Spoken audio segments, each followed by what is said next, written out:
Hi, I'm Tomek Pruski. I'm a senior level designer at CI Games.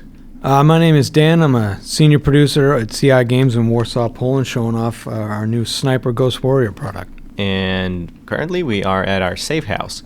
This is one of the base hubs that the player is going to have in the game. And in here we have access to all the necessary tools that we need to utilize before going on a mission or in between missions.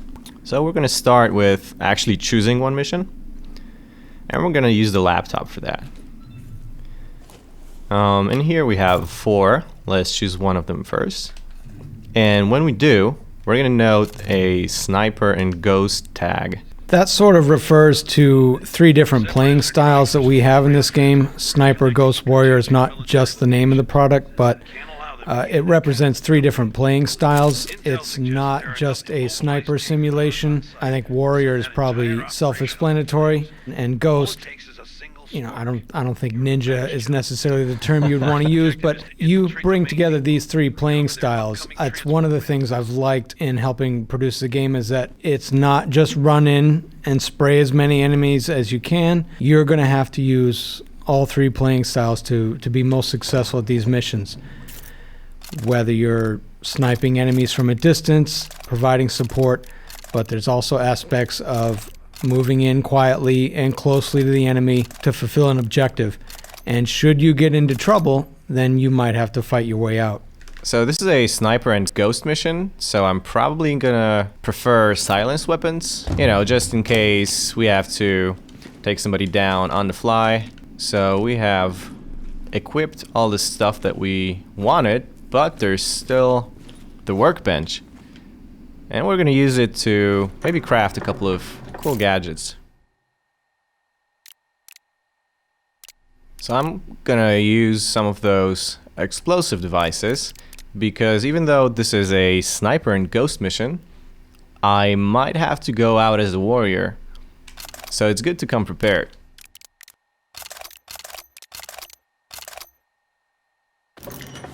And now we're all set and ready to go.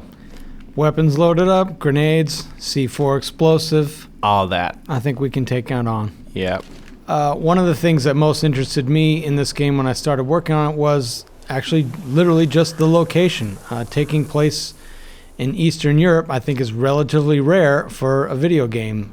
And so we have some really gorgeous vistas, things that I hadn't anticipated necessarily, considering when I started on the game. I was just sort of thinking forest, maybe, whatever, but I really like the environment that we put together for this.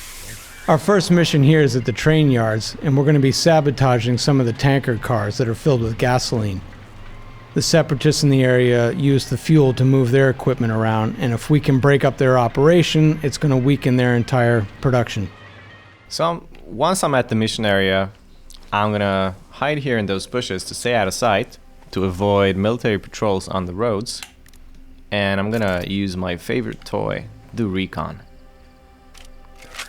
This little drone device is something we love using. It allows you to scout with a bird's eye view of the whole area.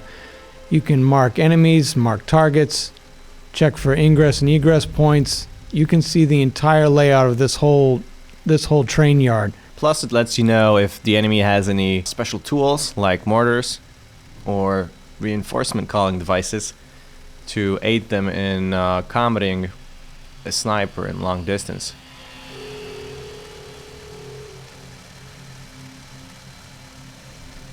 Enemies here are being targeted in white, basically to let you know they're not alerted to your presence, they're not in any kind of aggressive position right now.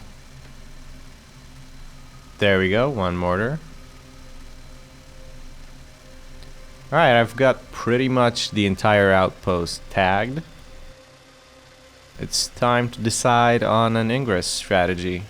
What do you say, Dan? This side looks less protected.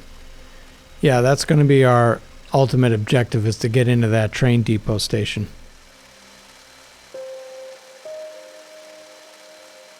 So I can call the drone in and start infiltrating.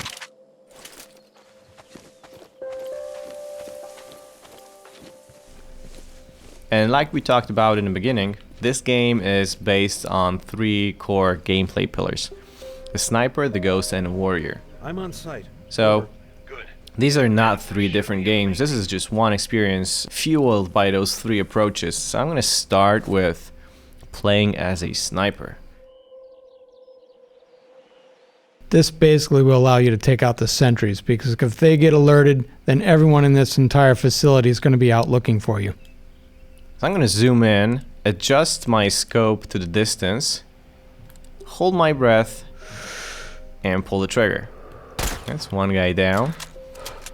Although my rifle was kind of unstable and swaying, so I'm gonna go prone for a bit and see if this stabilizes my gun more. Alright, there's one more guy there. I'm gonna have to stay hidden so he doesn't see me.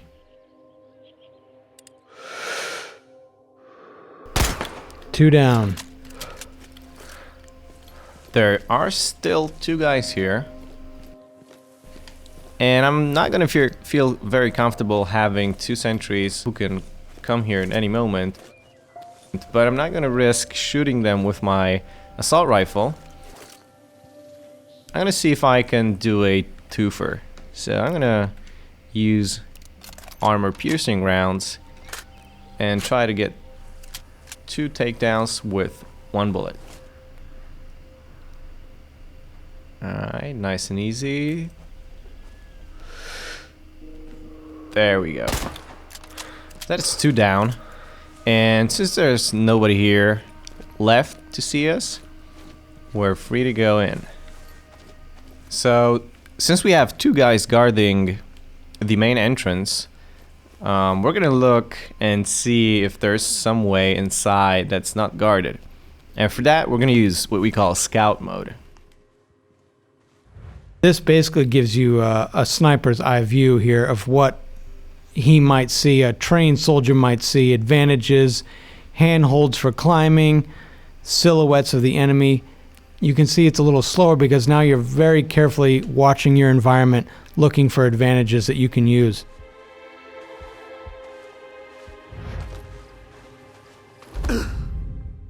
We have found an alternative entrance, so we're gonna peek inside, and no one's here, so we can try to go further. There's the train manifest. So now all that's left is to actually blow up the train yard. Let's go and do that. Alright, there's a lot of guys here, so I don't want to rush it in. I'm gonna try and take them out quietly, and since there's some guys working here with jackhammers and excavators, they might be loud enough not to have our shots heard. If somebody's noticing me, you might see a white bar representing enemy alertness. I shot him just in time, and the works actually obstructed the sound of his shots. It's gonna take his body, put it somewhere the enemy might not notice it. Here's fine. I did see one more enemy here though. Alright, that was way too loud. So now the outpost is alerted, and I'm gonna have to be careful not to run into too many enemies. Now we're bringing in a little bit of warrior mode. Yeah, we're bringing a bit of pain. I can no longer see enemy movement. Repeat, no movement. Targets over the enemies have gone red. You can tell that they're now actively looking for you. They're more than just alerted. They're out hunting for you now.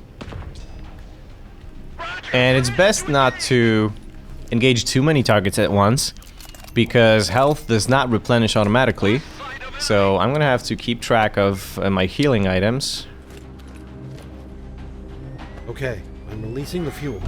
I might have picked a bad time to dump a lot of fuel from a truck. We were sent here to blow up the train yard, so that's one down. And we have succeeded by now. Alright, let's move on to the second one and see if there's... Oh, there are still guys there. Not all of them were caught in the blast, although some of them were. I'm gonna switch to my grenades.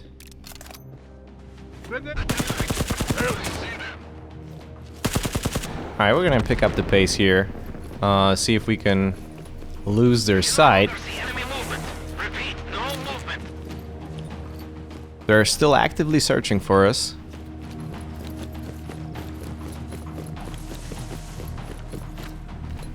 Alright, looks like the path is at least half clear. Once the second train car is blown, that will take care of this whole train yard.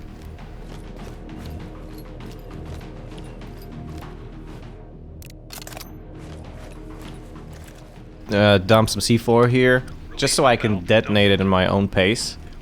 And because the game will want me to go to a vantage point and light the fire, but I know that everybody's out searching for me, so I should probably be quick about it.